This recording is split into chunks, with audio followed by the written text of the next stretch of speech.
What's up, digital world? This is Gary Jennings, broker of Water Realty. Jessica Jennings here. We're gonna do a night. Oh, by the way, we're in between the Buffalo Bills 50-yard line back here, just so you know. We're gonna do a nice little interview of Jessica as far as how long she's been in real estate, kind of what her next steps are, what she's enjoyed, what she's taken away. She is my wife, Jessica Jennings, so we are part of a team. So we're going to kind of get right into it, Jess. All right. Why don't you go ahead and just share with the massive audience that we're talking with right now, how long have you been in real estate? Today is actually my 5-year anniversary, so I have been in real estate for 5 years. 5 years of mayhem. How do you enjoy it so far? I like it. I love working with people, but over the 5 years I have learned there is so much more to it than just selling property.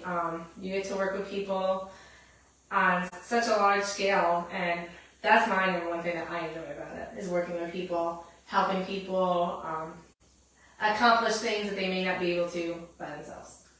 You know, it's crazy you said 5 years. You know, it's hard for me to believe. So our brokerage hasn't been here 5 years. Jessica, who did you work for before? I worked for Alan Adams at 850 Properties, and him and Holly and everyone over there, I do give a lot of credit and kudos to them to kind of get me really, really interested in real estate. I kind of fell in love with it, for lack of a better word, over there.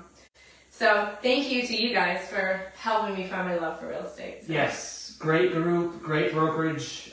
We all know them very well, Alan and gang, Patrick.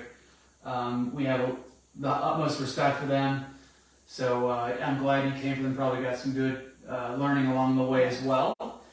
So kind of when you came on board, obviously our brokerages ran a little different. We're smaller, mostly family run. We have, you know, a few agents that aren't part of the family, but they really are part of our family, just not blood related. So what have you found different coming from 850 Properties and in reality coming over to Water Realty, and now you're part of the team? What do you find different there?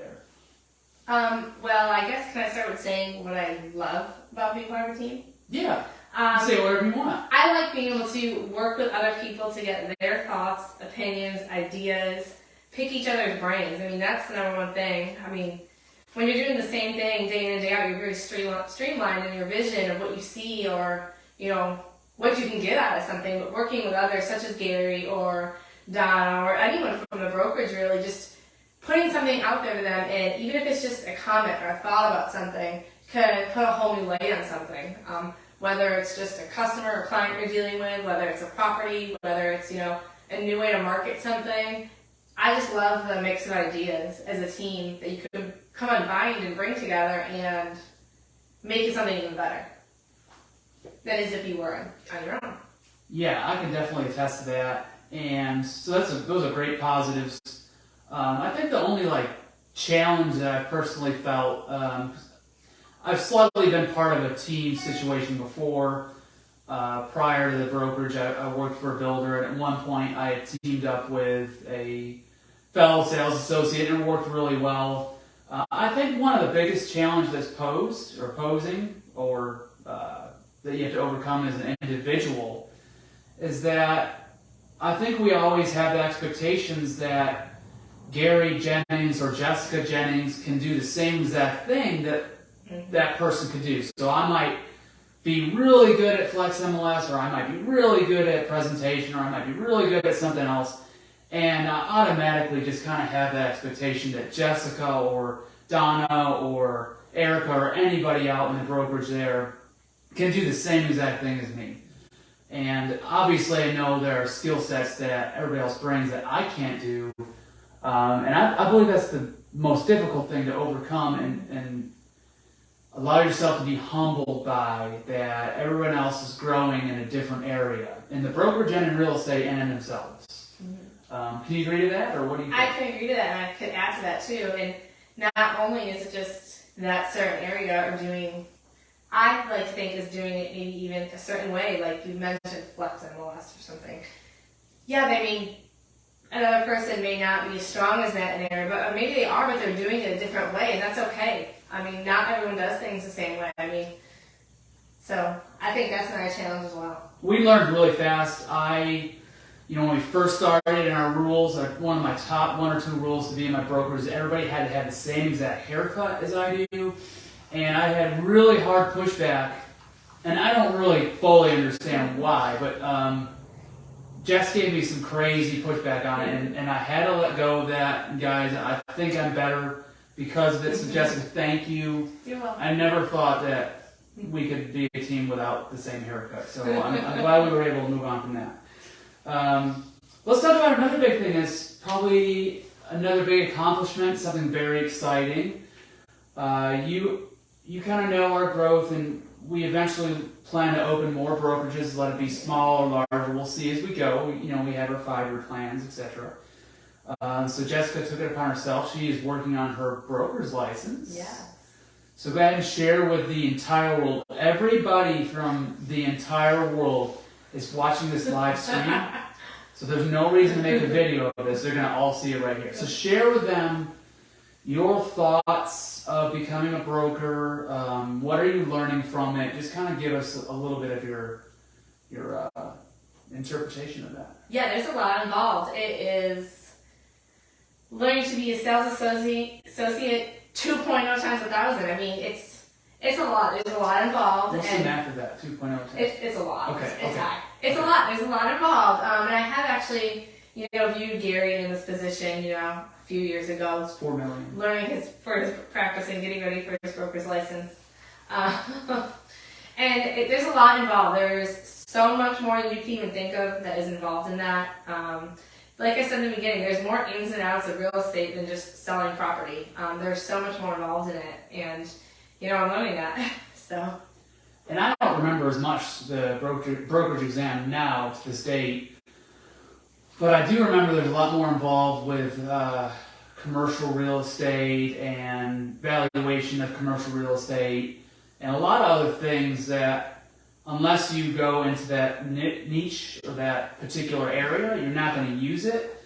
Have you gotten to any of that part? I have, yes. And one thing I could say too is, just going kind of back to the previous question, is there's such a wealth of knowledge there that I think even any real estate agent could take advantage of. Knowing these things, because some of these things will arise. It's inevitable. You will come across the path where some of these situations at some point, and again, I know it takes time to go through that process, but undoubtedly you will cross the path where you will arise in a situation that comes up. With all this stuff that you learn. I know everyone says, what do I need this for? What do I need this for? Well, believe it or not, you'll come across it at some point.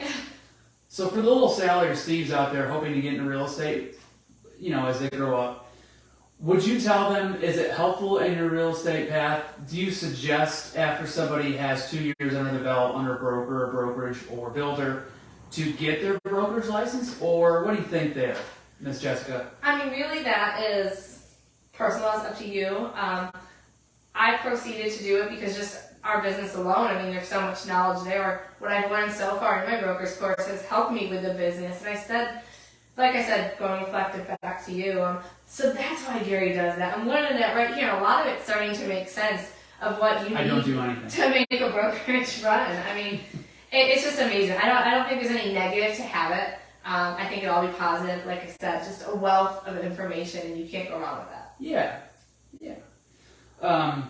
So 5 years.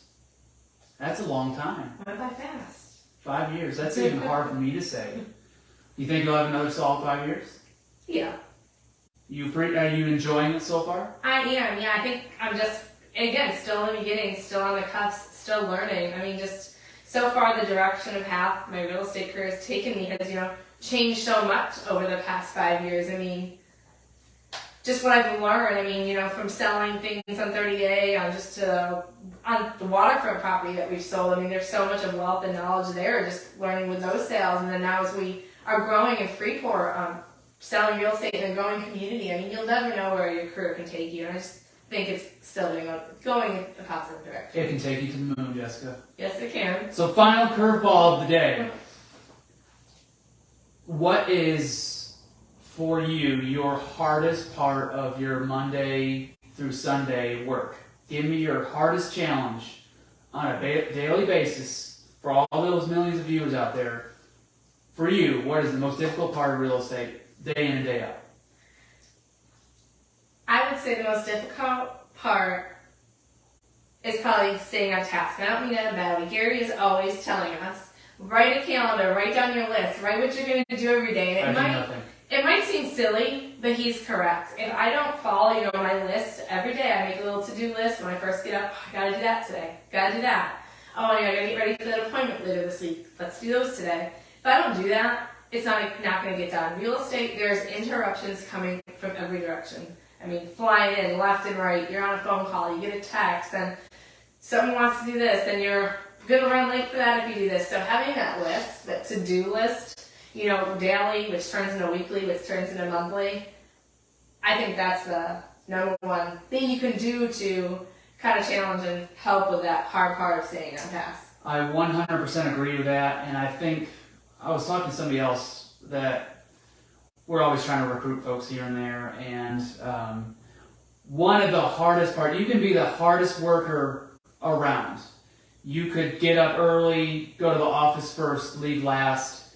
You could be that person, but if you don't schedule your day, I think, you don't always have to be the taskmaster and write it down on a sheet of paper. You could send in a text message, you could write it on your Apple Notes, etc., etc. But I think having your own daily personal schedule is crucial and paramount to the hard workers, to the folks that just want to work Monday evenings for real estate.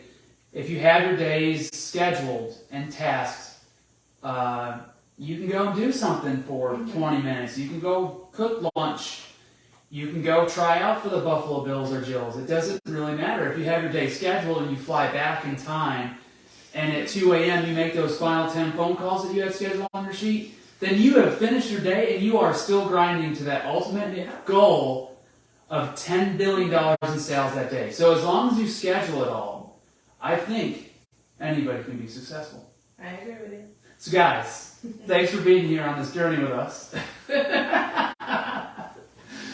Between the 50-yard line, this is Broker Gary, and this is Jess. We'll see you soon. Bye. Go Bills!